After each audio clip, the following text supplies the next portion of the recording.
चाहते कि ही रहे। 35 साल उनकी इच्छा भी थी।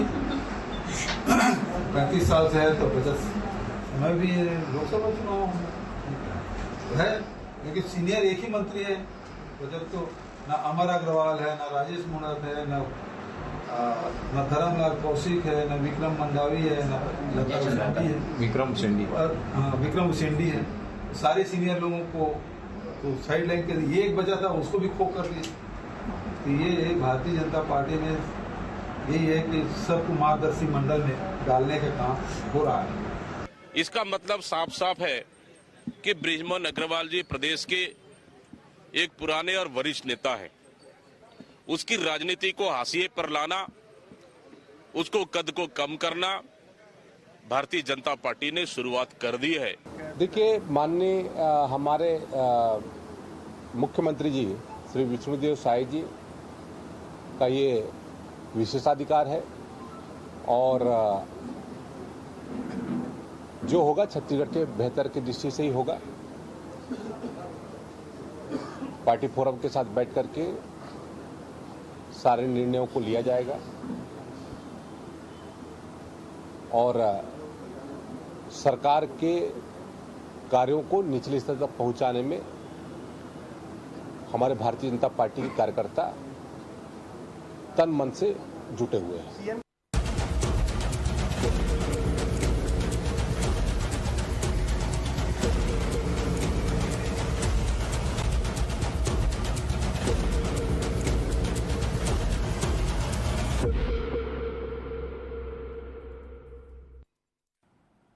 नमस्कार, मैं हूं मोहन तिवारी। आज के मुद्दे में आपका स्वागत है और आज का मुद्दा हमारा आधारित है, जिसकी चर्चा हम कुछ दिन से लगातार कर रहे हैं कि बृजमोहन अग्रवाल जब नई भूमिका में केंद्र में मोर्चा संभालते हुए नजर आएंगे तो छत्तीसगढ़ कौन संभालेगा। आज उस सवाल को इसलिए हम प्रासंगिक मानते हैं क्योंकि आज उन्होंने मंत्रिमंडल से भी इस्तीफा दे दिया और मंत्रिमंडल ने आज उनकी विदाई भी कर दी कैबिनेट की बैठक में। ऐसे में अब एक बड़ा सवाल यही है कि अगला मंत्री कौन होगा, किस तरीके से एडजस्टमेंट हमें देखने को मिलेंगे और जो भरपाई है यानी बृजमोहन अग्रवाल के जाने के बाद की स्थितियों को कौन संभालेगा। ऐसे में सीनियर और जूनियर दोनों ही दावेदार हैं। उन दावेदारों में से कैसा कॉम्बिनेशन लेकर आएंगे मुख्यमंत्री विष्णुदेव साय, इन्हीं सब बातों पर चर्चा करेंगे और जानने का भी प्रयास करेंगे कि अगला मंत्री कौन हो सकता है और ये मंत्रिमंडल फेरबदल कब हो सकता है। कांग्रेस के अपने बातें हैं, वो अपनी जगह है, लेकिन हम कोशिश करेंगे ये जानने की कि आने वाली राजनीति किस ओर जाएगी, किस तरीके की करवट हमें देखने को मिलेगी। मिल लेते हैं उन मेहमानों से जो इस चर्चा में हमारे साथ रहेंगे। हम बहुत स्वागत करेंगे। हमारे साथ हमारे स्टूडियो में मौजूद हैं राजनीतिक विश्लेषण लेकर वरिष्ठ पत्रकार नागेंद्र वर्मा जी, बहुत स्वागत करेंगे आपका। हमारे साथ बीजेपी का पक्ष रखने के लिए जुड़ रहे हैं बीजेपी के तेज तर्रार नेता उमेश गोड़मड़े जी, बहुत स्वागत करेंगे आपका। और कांग्रेस का पक्ष रखने के लिए हमारे साथ हैं रुपेश दुबे जी, बहुत स्वागत है आपका। तो तीनों मेहमान हमारे साथ मौजूद हैं और जैसे कि हमने खबर से भी अवगत करा दिया है कि कैबिनेट की बैठक में ही बृजमोहन अग्रवाल ने इस्तीफा दे दिया और ये जवाब भी उन विपक्षियों को है जो बार बार पूछते थे कि विधायक से तो उन्होंने इस्तीफा दे दिया, मंत्रिमंडल से कब इस्तीफा देंगे, क्या 6 महीने का इंतजार करना पड़ेगा। लेकिन ये सारी चीजें अब साफ हो चुकी हैं और तस्वीर ये है कि बृजमोहन अग्रवाल अब इस्तीफा दे चुके हैं। मंत्रिमंडल के 2 पद खाली हैं। होगा क्या, एक एक करके हम प्रतिक्रियाओं का दौर शुरू करते हैं। पहले नागेंद्र वर्मा जी से शुरू करते हैं। नागेंद्र जी, बृजमोहन अग्रवाल को टिकट देना उसी समय तय हो गया था कि उनको अब केंद्र में नई भूमिका में हम देखेंगे। ऐसे में राज्य में क्या होगा इसका आकलन करते थे लोग, लेकिन इतना कुछ सोचा नहीं था। लेकिन अब वो परिस्थिति है जब सोचना भी पड़ेगा। क्या लग रहा है, किस तरीके की राजनीति अब हमें देखने को मिलेगी? देखिए, संगठन ने जब सांसद के रूप में बृजमोहन अग्रवाल जी को चुना तभी ये तय हो गया था कि वो केंद्र में अब अपना परफॉर्मेंस दिखाएंगे और तब एक मानसिकता ये भी बन गई थी क्योंकि प्रदेश में बीजेपी की मजबूत सरकार आपने देखा ही लिया है और उसमें वो एक अहम विभाग में अपना दायित्व भी संभाल रहे थे, तो इसमें एक वैक्यूम बनेगा ये तो तय था। मंत्रिमंडल में एक तेज तर्रार जो मंत्री हैं उनकी अनुपस्थिति रहेगी, ये तय हो ही गया था। अब स्वाभाविक रूप से हम अगर बात करें तो वो केंद्र में तो अब जो परफॉर्मेंस आगे करने वाले हैं ये आगे देखेंगे, बहरहाल अगर ये बात की जाए कि क्या होगा, तो छत्तीसगढ़ में असीम संभावनाएं हैं। यहाँ पर संगठन जो है उसने लोगों को चुन के, विधायक जिनको भी बनाया है, नए लोगों को भी बनाया है, तो उन्होंने बेहतर तरीके से जनमत इकट्ठा करके अपने क्षेत्र में विजय हासिल की है। और संगठन के नज़रिए से देखा जाए तो उन्होंने किसी भी कमजोर व्यक्ति को विधायक नहीं बनाया है। तो योग्यता की बात की जाए तो मुझे लगता है कि बीजेपी में बहुत से ऐसे लोग दावेदार हैं जो वाकई में बेहतर काम कर सकते हैं। इसमें जूनियर सीनियर की बात नहीं आती। व्यक्तित्व और काम करने का जो तरीका होता है वो महत्वपूर्ण है। अगर आप सीनियर्स की बात करें तो इस महत्वपूर्ण विभाग को, खास तौर पर शिक्षा विभाग की अगर बात की जाए, तो इसमें पहले भी बहुत से लोगों ने अपना परफॉर्मेंस दिखाया है। और अगर हम नए दृष्टिकोण से सोचें तो इसके लिए प्रशासनिक अधिकारियों के रूप में अभी जो जीत के आए हैं, तो ओपी चौधरी जो हैं वो बेहतर इसका काम कर सकते हैं। नीलकंठ टेकाम जो हैं उनके पास भी प्रशासनिक सूझबूझ है। ये तो पहली बार जीत के आने वालों में से योग्य लोग हैं। इसके अलावा अगर हम बात करें तो राजेश पुणत, अजय चंद्राकर, ये सब भी प्रबल दावेदार साबित हो सकते हैं और इनके पास अनुभव बहुत अच्छा है। बात शिक्षा विभाग एक बहुत महत्वपूर्ण विभाग है। ये सीधे सीधे सरकार को आम जनता से जोड़ता है और एक बहुत बड़ा तबका इससे प्रभावित होता है, चाहे वो स्टूडेंट के रूप में हो, चाहे पालक के रूप में हो, या शिक्षा विभाग का एक बड़ा खासा अमला, ये सारे जो हैं इसमें प्रभावित होते हैं। फिर शिक्षा विभाग की नीतियां वो भी एक अहम रोल रखती हैं। तो ये क्या मुख्यमंत्री रखेंगे अपने पास, या हमें जल्द ही फेरबदल देखने को मिलेगा, कोई नई नियुक्ति देखने को मिल सकती है? मुझे लगता है कि अभी बहरहाल जब तक कि ये तय नहीं हो जाता, इसके लिए कोई तेज तर्रार हो सकता है कि दोनों डिप्टी सीएम में से किसी एक के पास तत्काल रूप से या स्वयं मुख्यमंत्री इसको रखें, क्योंकि ये इतना महत्वपूर्ण विभाग है कि पिछली रमन सरकार में भी शिक्षा विभाग के कामकाज के कारण ही एक बड़ा वर्ग जो था वो नाराज था और उस सरकार को जाना पड़ा। उसी तरीके से अगर हम भूपेश बघेल की सरकार में देखें तो वहां भी शिक्षा मंत्री के कामकाज को लेकर खासी नाराजगी थी, जिसने एक बड़ा निगेटिविटी बनाया था। तो ये विभाग जो है सरकार की छवि को बनाने बिगाड़ने में एक बहुत महत्वपूर्ण रोल अदा करता है। ठीक है, तो अभी शायद जल्दबाजी नहीं होगी, तो ये किसी बड़े मंत्री के पास जाएगा विभाग, और थोड़ा इंतजार करके देखने समझने की बीजेपी सरकार भी कोशिश करेगी कि भाई हम क्या परिस्थितियों में हैं और किस तरीके से फेरबदल कर सकते हैं। जल्दबाजी नहीं होगी, ऐसी बातें आ रही हैं विश्लेषण में। चलते हैं अब राजनीतिक प्रतिक्रियाओं को सुन लेते हैं, क्योंकि दोनों ही राजनीतिक दल अपनी एक लाइन लेकर इस पूरे इस्तीफे के एपिसोड में शामिल थे। पहले कांग्रेस की ओर चलते हैं। कांग्रेस के ज्यादा भूमिका दिख नहीं रही है, लेकिन वो दूर बैठकर कंकड़ जरूर इस पूरे घटनाक्रम में मारता रहा है समय समय पर। सुन लेते हैं दुबे जी को। दुबे जी, अब तो इस्तीफा भी हो गया, आप लोग मांग करते थे कि इस्तीफा दें, नैतिकता ये, अब लेकिन इस्तीफा भी हो गया है। अब आप लोगों के पास क्या बचा? मंत्रिमंडल का इंतजार। मोहन जी नमस्कार, नगेंद्र जी नमस्कार, उमेश जी नमस्कार। देखिए, बृजमोहन अग्रवाल जी ने इस्तीफा नहीं दिया है, बृजमोहन अग्रवाल जी से इस्तीफा लिया गया है। बृजमोहन अग्रवाल जी सार्वजनिक रूप से कहते रहे हैं, यदि मुख्यमंत्री चाहेंगे तो मैं 6 माह तक मंत्री पद पर बना रहूंगा। और जिस प्रकार से छत्तीसगढ़ में भाजपा की सरकार है वो रिमोट कंट्रोल के रूप में चल रही है। आपको सही कर दूं, अभी कैबिनेट के तस्वीरें आ रही हैं, उसमें इस्तीफा दे रहे हैं बृजमोहन अग्रवाल मुख्यमंत्री को। उसके बाद भावभीनी एक तरीके से माहौल हो गया और उनको विदाई दी गई है, फूल मालाएं लाद दी गई हैं, सबने गले लगाया है। इस तरीके का दृश्य हमें कैबिनेट में देखने को मिला है। जी, निश्चित रूप से बृजमोहन अग्रवाल जी एक वरिष्ठ नेता है, उनकी योग्यता दक्षता को छत्तीसगढ़ की जनता मानती है और हम सब भी उनके कार्यों को देखे हैं। लेकिन जिस प्रकार से देखिए, समय समय पे माननीय बृजमोहन अग्रवाल जी ने कहा मैं 6 माह तक मंत्री रहने की उनकी मंशा थी और शिक्षा के क्षेत्र में वो काम करना चाहते थे।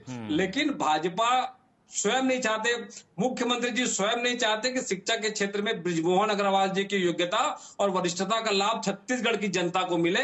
इसलिए उनसे देखिए, जिस दिन माननीय डॉक्टर रमन सिंह जी विधानसभा अध्यक्ष के पास बृजमोहन अग्रवाल जी ने इस्तीफा देने वो पहुंचे थे, उसके बाद भी तात्कालिक रूप से प्रतिक्रिया व्यक्त करते हुए उन्होंने कहा था कि डॉक्टर साहब ने कहा है कि आगामी सत्र में आपका लाभ सदन में रहे, सदन को मिले। तो निश्चित रूप से कहीं न कहीं बृजमोहन अग्रवाल जी की मंशा थी कि वो 6 माह तक काम कर सके। ये संवैधानिक स्थिति भी है, 6 माह तक काम कर सकते थे। लेकिन जिस प्रकार से भाजपा के शीर्ष नेतृत्व बृजमोहन अग्रवाल जी को लगातार चुनाव में उनको हाशिए पे लाने का काम किया, जिस प्रकार से उनकी योग्यता दक्षता को देखते हुए भी उनको दरकिनार कर 2 उप मुख्यमंत्री विजय शर्मा जी और अरुण साव जी को नियुक्त करके बृजमोहन अग्रवाल जी के कद को कम करने का एक प्रमाण भाजपा ने दिया था। उसी का ये जीता जागता उदाहरण है। भाजपा का शीर्ष नेतृत्व भी बृजमोहन अग्रवाल जी को बचा नहीं पा रहे हैं। ऐसी दशा में उनसे इस्तीफा लिया गया है। मैं फिर से कहूंगा, बृजमोहन अग्रवाल जी ने इस्तीफा नहीं दिया है, उनसे इस्तीफा लिया गया है। जैसे किसी मंत्री को हटाना रहता है तो उसके पहले उनको बोल देते हैं भी आप इस्तीफा दे दो।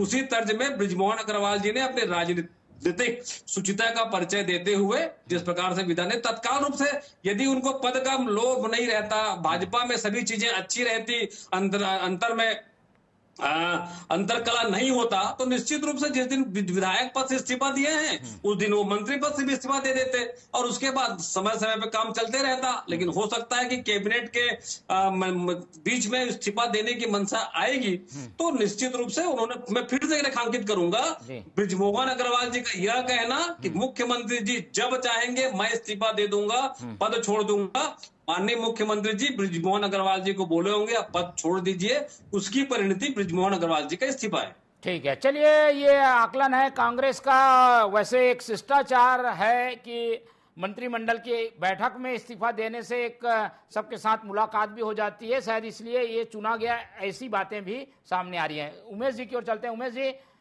बृजमोहन अग्रवाल जी का जीतना और उसके बाद का ये जो लगातार एपिसोड है, एक ऐसी स्थिति बीजेपी के लिए हमेशा बनी रही कि वो इस्तीफा देंगे नहीं देंगे, फिर विधायक से देंगे, मंत्री से देंगे, ये सारी स्थितियों के बीच अब उनका इस्तीफा हो गया है।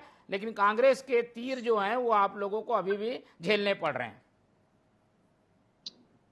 देखिए मोहन जी, कांग्रेस के तीर का जवाब तो मैं दूंगा, लेकिन माननीय बृजमोहन अग्रवाल जी अपने आप में एक ऐसा व्यक्तित्व जिनका जुड़ाव न सिर्फ छत्तीसगढ़ की जनता के साथ, मध्य प्रदेश की जनता के साथ, बल्कि भारतीय जनता पार्टी के तमाम जो नेता हैं, हम सभी कार्यकर्ता हैं और कांग्रेस के भी नेताओं के साथ जो आत्मीय जुड़ाव रखा है, वो जुड़ाव ही आज इस भावुक क्षण का कारण है कि एक तरफ तो केंद्र में उनके जाने की हम सभी कार्यकर्ताओं को, हम सभी नेताओं को खुशी, एक बड़ी भूमिका में माननीय बृजमोहन अग्रवाल जी के जाने की हम सभी को खुशी कि देश के परिप्रेक्ष्य में छत्तीसगढ़ के विषयों को और मजबूती से यदि कोई उठा करके रख सकता है, छत्तीसगढ़ियों की जो बात है, जो पीड़ा है, उसको संसद के अंदर में यदि कोई मजबूती से रख सकता है तो माननीय बृजमोहन अग्रवाल जी हैं। इस बात की खुशी, लेकिन इस बात का साथ ही साथ दुख भी है कि वह नेता जिनको हम सभी ने, हम तमाम लोगों ने बचपन से देखा, अपने नेता के रूप में, एक विधायक के रूप में, लगातार मंत्री के रूप में, पहले मध्य प्रदेश के अंदर में, फिर छत्तीसगढ़ के अंदर में, और छत्तीसगढ़ की जनता, राजधानी की जनता के एक एक मुद्दों, एक एक समस्या का समाधान करते हुए, हमारे लिए लड़ते हुए, हमारे सुख दुख का साथी बनते हुए हमारे बीच में उनको देखा।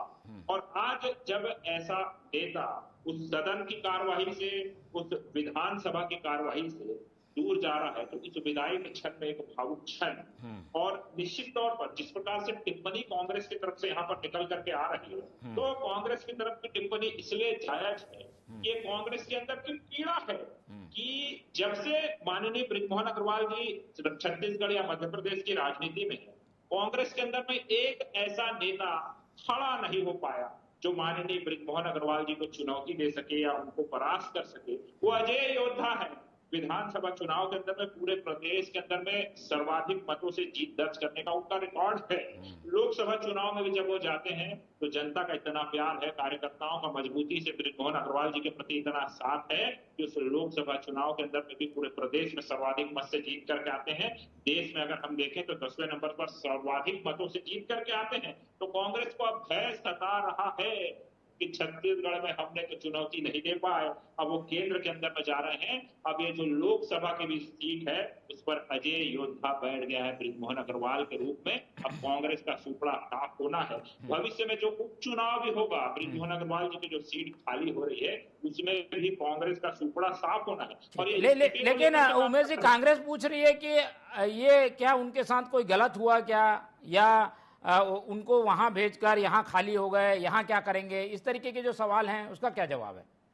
मैं उसी पे आ रहा हूँ। मैं पहले इस्तीफे पे आ जाता हूँ। ये तमाम तरह की बातें कर रहे थे, इस्तीफा दिया नहीं है, ले दिया है। अरे भैया, वो कांग्रेस के अंदर में होता है इस प्रकार से इस्तीफा देने का काम। टीएस सिंहदेव एक विभाग छोड़ देते हैं, चिट्ठी लिखते हैं, गरीबों के साथ अन्याय हो रहा, आवाज छीन लिया, उस पर कांग्रेस कुछ नहीं बोलती। शिक्षा विभाग की अगर बात कर ले तो किस प्रकार से एक मंत्री विवाद में आते हैं, किस प्रकार से उनको हटाने का काम किया जाता है। तो ये कांग्रेस की परिपाटी है। और रह गई बात जिस प्रकार से बृजमोहन जी के ऊपर ये टिप्पणी करने का दुस्साहस कर रहे हैं, तो ये बात भी समझ लेनी चाहिए। जो मैंने जो अपने वक्तव्य में कहा कि एक भावुक क्षण और तमाम नेताओं का आत्मीय संबंध और कांग्रेस के नेताओं का भी आत्मीय संबंध, और उसके बाद जब हमारे अजय योद्धा सेंट्रल के अंदर में छत्तीसगढ़ के विषय को रखने के लिए जा रहे हैं, तो इस प्रकार की टीका टिप्पणी मुझको लगता है कांग्रेस को यहाँ पर शोभा नहीं देती है। और एक बात और, 5 सेकंड मुझको और देंगे, ये तमाम तरह के विषय और उनको नजरअंदाज करने की बात कर रहे हैं। अरे भैया, जिन लोगों को छत्तीसगढ़ की जनता ने नकार दिया लोकसभा चुनाव के अंदर में, भूपेश बघेल को राजनांदगांव के अंदर जबकि मुख्यमंत्री थे, नकारने का काम किया। इनका पूरा मंत्रिमंडल यहाँ पर पराजित हो गया, पूरी तरह से परास्त हो गया, औंधे मुंह गिर गया, उस पर ये कुछ नहीं कहेंगे। और जब एक व्यवस्था परिवर्तन के तहत हमारे अजय योद्धा सबसे मजबूत नेता को हमने लोकसभा के चुनाव में, चुनाव मजबूती से लड़ा जाता है, और मजबूती से जब चुनाव लड़ते हैं तो अपने सबसे मजबूत सेनापति को मैदान में उतारा जाता है। हमारे मजबूत सेनापति हमारे नेता बृजमोहन अग्रवाल जी थे। हमने मजबूती से विधानसभा चुनाव लड़ाया, इसलिए सर्वाधिक मतों से जीते, और फिर से हमने मजबूत, अब उनका अच्छे से उपयोग करिए, ये यही कामना है जी, का काम किया। अब कांग्रेस के पास कोई मजबूत सेनापति नहीं है, तो कांग्रेस ऐसे ही टिप्पणी करेगी। इनकी टिप्पणी इनको मुबारक हो, इनके पास कोई नेता नहीं बचा है। हमारे पास बृजमोहन अग्रवाल जैसा योद्धा है, इसलिए हम गौरवान्वित भी महसूस करते हैं, हमें गर्व भी है, आज भावुक क्षण भी है, और आज खुशी का भी क्षण है कि हमारा विषय, हमारा मुद्दा लोकसभा के अंदर में गूंजेगा। अब कांग्रेस यहाँ पर टीका टिप्पणी, चलिए इस्तीफे वाले एपिसोड को आप साइड रखते हैं। अब इसके बाद की जो परिस्थितियां शुरू होने वाली है, एक बड़ी चुनौती है, क्योंकि दावेदार कई हैं, और स्थिति यह है कि एक अनार और 100 बीमार जैसी स्थिति है। तो ये अब क्या होगा, एक बार पहले नागेंद्र जी की टिप्पणी ले लेते हैं, फिर आप दोनों की ओर आऊंगा। नागेंद्र जी, अब दावेदारों की अगर हम बात कर ले, चलिए ये एपिसोड तो खत्म हो गया, अब इस पर चर्चा ज्यादा होगी नहीं ऐसा लगता है। ऐसे में आपको मंत्रिमंडल में पद भी भरने हैं, हो सकता है कि कुछ दिन ये विभाग मुख्यमंत्री रख लें, लेकिन पद तो भरने ही पड़ेंगे। 2-2 पोस्ट खाली है, विधानसभा सत्र सामने है, वहां जवाब देने वाला व्यक्ति चाहिए, संसदीय कार्य मंत्री की जगह खाली रहेगी, संसदीय कार्य संभालने वाला चाहिए, फ्लोर मैनेजमेंट का आदमी चाहिए। तो ये सब के लिए कौन हो सकता है उपयुक्त? तो दावेदार कई हैं, हम स्क्रीन में भी दिखा रहे हैं। नागेंद्र जी। जैसा कि मैंने आपको पहले कहा था, बीजेपी ने अपने लोगों को तराशा है, तो वो परफॉर्मेंस में जब एक की जगह दूसरा लेता है तो मुझे लगता है कि वो बिल्कुल उत्तराधिकारी के तौर पे बेहतर काम करता है। तो अगर हम संसदीय कार्यों की देखरेख के लिए बेहतर किसी को मान सकते हैं तो अजय चंद्राकर एक बेहतर परफॉर्मेंस विधानसभा में करते हैं, और वो हमेशा प्रतिपक्ष को निरुत्तर करते हैं, और सत्ता में भी जब वो थे तब वो प्रतिपक्ष में रह के वो सरकार को घेरने में काफ़ी उन्होंने अपनी परफॉर्मेंस दिखाई दी। तो हम एक दृष्टिकोण से उनको लेते हैं। अब विभागों के दायित्वों की भी अगर हम बात करें तो सारे लोगों में अपने अपने ढंग से एक विशेष योग्यता होती है। बेहतर ये होता है कि एक मंत्री जो होता है उसके कार्यों में पारदर्शिता हो, उसके बनाई नीतियां जो हैं, जैसे कि हम देखते आ रहे हैं कि छत्तीसगढ़ में पिछली रमन सरकार में भी आपने मंत्रियों के कार्यों के परफॉर्मेंस को देखा होगा, तो वो मतलब बहुत ही स्पष्ट तौर पे 10 साल तक जो काम चलता रहा वो बहुत ही शानदार तरीके से चलता रहा। बाद में आक्षेप आया कि काम में जो है वो थोड़ा कहीं से निगेटिविटी आ रही है, अधिकारियों का हस्तक्षेप बढ़ रहा है, तो वो उससे बचने की एक जरूरत बेहतर होती है। बहुत सारी नीतियां जो बनती हैं उसका क्रियान्वयन बेहतर तरीके से जब होता है, जनता तक वो चीजें सही ढंग से पहुंचती हैं, तो वो भी एक बेहतर परफॉर्मेंस दिखाती है। तो ट्रैक रिकॉर्ड अगर चेक करें तो जो अभी मंत्रीगण जो दावा कर रहे हैं अपने पद के लिए, तो उनके कामों को एक तरीके से मुझे लगता है कि संगठन भी विश्लेषण करेगा, पार्टी में मुख्यमंत्री जो है वो भी इसको लेके गंभीरता पूर्वक इस पे मंथन करेंगे, उसके बाद बेहतर का चुनाव करके उन्हें मंत्री पद का दायित्व दिया जाएगा। और मुझे लगता है कि ये सारी एक्सरसाइज चल रही होगी पहले से। जी बिल्कुल, संगठन के स्तर पर एक्सरसाइज चल रही होगी, लेकिन चुनौती इसलिए है क्योंकि कई समीकरणों को साधना होगा। पिछड़े वर्ग के मंत्री हैं तो और एक्स्ट्रा बनाने हैं कि नहीं, सामान्य वर्ग से खाली हुआ है तो सामान्य वर्ग का बनाना है, फिर भौगोलिक स्थिति भी देखना होगा, रायपुर से बनाना है, बिलासपुर से बनाना है, ये सारी चुनौतियां हैं। उमेश जी, क्या इन सभी संतुलनों को साध लिया जाएगा क्या? नहीं तो फिर सवाल उठाएंगे। दुबे जी इंतजार में बैठे हैं कि आप लोग एक गलती करें फिर हम सवाल उठाएं। देखिए, ना दुबे जी को मौका मिल रहा है ना कांग्रेस को मौका मिल रहा है, और यही वजह है कि लगातार जब से भाजपा की सरकार बनी है और जब से साए साए विकास के काम हो रहे हैं, मोदी की गारंटी पूरी हो रही है, कांग्रेस के नेता आए बाएं हो गए हैं और आगे भी कहीं कोई उनको मौका हम देने वाले नहीं हैं। इससे पहले भी अभी जो मंत्रिमंडल काम कर रहा है उसमें भी कहीं कोई, चाहे भौगोलिक स्थिति की बात हो, जातिगत समीकरण का विषय हो, क्षेत्र के आधार पर समीकरण का विषय हो, तमाम मसलों को हमने संतुलित रखने का प्रयास किया है।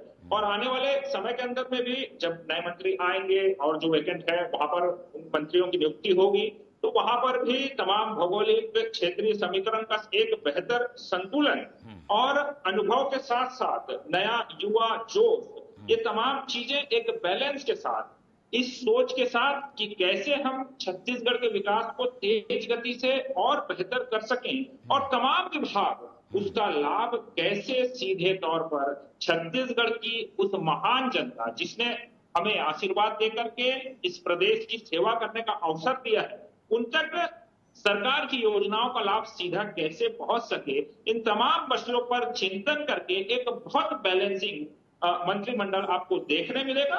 और इतना ही नहीं, इस बात की गंभीरता इससे भी समझी जा सकती है कि बीच में आचार संहिता थे, उसके बाद आप देखेंगे माननीय मुख्यमंत्री जी लगातार तमाम विभागों की न सिर्फ समीक्षा कर रहे हैं, बल्कि कहीं कोई कमी दिख रही है तो उसमें तुरंत दिशा निर्देश दे रहे हैं। इसके पीछे का ध्येय यही है कि छत्तीसगढ़ की जनता को विकास उन तक पहुंचे और कहीं किसी के साथ कोई अन्याय ना हो, सीधा लाभ जनता तक पहुंचे और छत्तीसगढ़ का विकास हो, विष्णुदेव साय जी के सुशासन में छत्तीसगढ़ आगे बढ़े। इसी ध्येय के साथ आने वाले समय के अंदर में भी मंत्रिमंडल आपको धरातल पर दिखेगा और सदन के अंदर भी कांग्रेस के लिए बोलने के लिए कुछ नहीं है। वो केवल आरोप लगाने की राजनीति कर सकते हैं, लेकिन ठोस कांग्रेस के पास कुछ नहीं बचा है और नेता भी नहीं बचे हैं। आधे से ज्यादा इनके नेता तो पराजित हो चुके हैं, जो रह गए हैं वो नवे नवेले हैं। तो कांग्रेस अपनी चिंता कर ले, अपनी ट्रेनिंग कर ले और कम से कम एक बार विधानसभा और लोकसभा चुनाव परिणाम की समीक्षा कर ले। उसके बाद भारतीय जनता पार्टी की सरकार के ऊपर, मंत्रिमंडल के ऊपर टीका टिप्पणी करने का जो साहस करे तो बेहतर होगा। दुबे जी इंतजार कर रहे हैं और आपकी बातों में बहुत मुस्कुरा रहे हैं। दुबे जी, ये साए सरकार आप लोगों को आए बाएं कर रही है, ये कह रहे हैं उमेश जी, और ये बात राजनीति में भी उतरती दिख रही है। कैसे मुकाबला करेंगे? मौका मिलता है, आप लोग सफल नहीं हो पाते उसमें।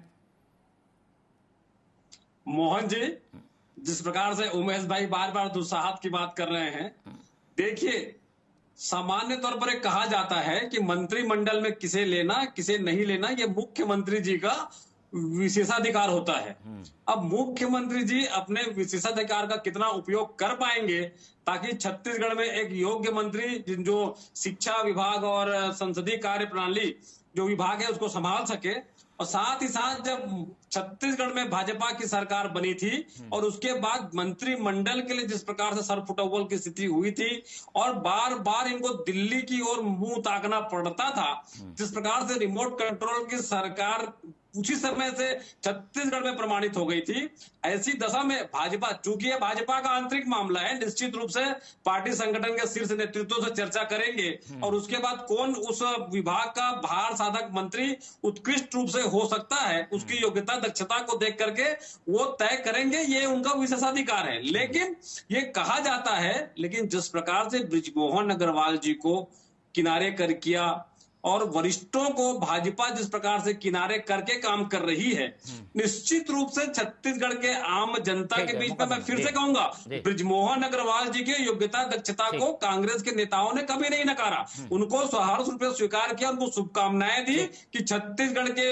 उमेश जी, ये क्या आप दरकिनार कर रहे हैं क्या? कई लोगों को मार्गदर्शन मंडल जो दिल्ली में बना है, जैसा राष्ट्रीय स्तर पे, वैसा छत्तीसगढ़ में बनाने की तैयारी तो नहीं है, और ये आरोप कई बार आप लोगों को झेलने पड़ते हैं। बृजमोहन अग्रवाल जी पहले एक विधानसभा के विधायक थे, दक्षिण विधानसभा। अब वो हम सबका प्रतिनिधित्व दिल्ली के अंदर में, सदन के अंदर में करेंगे। अब वो 9 विधानसभा का नेतृत्व करेंगे और पूरे छत्तीसगढ़ का नेतृत्व करेंगे। अब कांग्रेस के नेता कौन से चश्मे से देखने का प्रयास कर रहे हैं? बृजमोहन अग्रवाल जी लोकसभा में जाके राहुल गांधी को चुनौती देंगे, सोनिया गांधी को चुनौती देंगे, मल्लिकार्जुन खड़गे साहब को वहां पर चुनौती देंगे और कांग्रेस की पोल खोलने का काम करेंगे। उसके बारे में आवाज उठाने बहुत बड़ी बात है। राहुल गांधी चुनौती देने के अंदर बृजमोहन सरकार के लिए, भाजपा के लिए छत्तीसगढ़ चुनौती बन गए हैं और चुनौती बनने के कारण एक सिरे से नकारते हुए वो केंद्र की राजनीति में ले गए हैं। थोड़ी भी राजनीतिक छत्तीसगढ़ में लगता पर जाकर के छत्तीसगढ़ की बात को मजबूती से रखने वाले हैं, तो ये कांग्रेस के लोगों का बौखलाहट है कि भाई छत्तीसगढ़ में सामना नहीं कर पाए बृजमोहन जी का। अब देश के अंदर में लोकसभा में कैसे सामना करेंगे? मध्य प्रदेश की विधानसभा में बृजमोहन जी के सवालों का जवाब कांग्रेस के नेताओं के पास नहीं था। बीते 5 साल में हमने देखा है कि विधानसभा के अंदर में भूपेश बघेल जी के पास और इनकी सरकार के पास बृजमोहन अग्रवाल जी का जवाब नहीं था। अब सदन के अंदर में लोकसभा गांधी जी, मल्लिकार्जुन खड़गे जी और पूरे इनकी गठबंधन के लोग बृजमोहन अग्रवाल जी का सामना नहीं कर पाएंगे। ये समय ठीक है सर, समय बताएगा, लेकिन आखिरी टिप्पणी ले लेते हैं नागेंद्र जी की। नागेंद्र जी, क्या ये इसी तरीके की राजनीति हमें उलझी हुई देखने को मिलेगी या कोई ऐसी लाइन नहीं निकलेगी, ये सब बातें हाशिए में चले जाएंगी और नई बातों पर राजनीति होगी? देखिए, राजनीति तो हमेशा मुद्दे नए उभरते ही रहते हैं। बहरहाल हम जो बात कर रहे हैं कि छत्तीसगढ़ में सुशासन की बात कर रहे हैं, भ्रष्टाचार, भय मुक्त और विकास की और अग्रसर सरकार की बात कर रहे हैं। इसमें जिन मंत्रियों को पद प्रभार दिया जाएगा, उनके पास एक अपना विजन होना चाहिए, एक ठोस कार्य योजना होनी चाहिए। इस पे फोकस करने की ज्यादा जरूरत है। मंत्री बृजमोहन अग्रवाल जो थे शिक्षा विभाग के लिए, उनके अंदर एक बहुत मुझे लगता है कि एक दृढ़ संकल्प था काम करने का। उन्होंने 33,000 शिक्षकों की नियुक्ति की बात करी थी। स्कूलों को लेके वो संजीदा थे। बहुत लंबे समय से ट्रांसफर में लोग जो परेशान हैं, उनको भी मुझे लगता है कि वो चाहते थे कि बेहतर तरीके से उनका काम हो सके। शिक्षकों की समस्याएं, स्कूलों की समस्याएं, शिक्षा विभाग की बेहतर परफॉर्मेंस की बातें थी। चलिए, ये जो उसको पूरा करने का दायित्व, उनकी भरपाई तो होना मुश्किल है, लेकिन चुनौती यही है कि कुछ ऐसी व्यवस्थाओं को बनाए शायद सरकार जिसमें बृजमोहन जी की कमी महसूस ना हो और बृजमोहन जी ना केवल दिल्ली के रहें बल्कि वो छत्तीसगढ़ में की जो सरकार चल रही है उसमें भी अपने सुझावों को दें और अपने अनुभव का लाभ दें ताकि जनता का भला हो। ये हमारे डिबेट का मुख्य मकसद है। हालांकि राजनीति अपनी जगह है जो कि लगातार बदस्तूर जारी हमें देखने को मिलती रहेगी। फिलहाल समय कम है तो चर्चा ही खत्म करते हैं। इस पूरी चर्चा में नागेंद्र वर्मा जी हमारे साथ जुड़े, उनका बहुत धन्यवाद। उमेश जी ने हमें समय दिया, उनका बहुत धन्यवाद। और रुपेश दुबे जी हमारे साथ बने हुए थे, उनका बहुत बहुत धन्यवाद। तो तीनों मेहमानों का धन्यवाद करते हुए आज की ये चर्चा ही खत्म करते हैं और आप लोग से रखते हैं उम्मीद कि आप लोग देखते रहेंगे TV 24। रखिए अपना बहुत ख्याल। नमस्कार।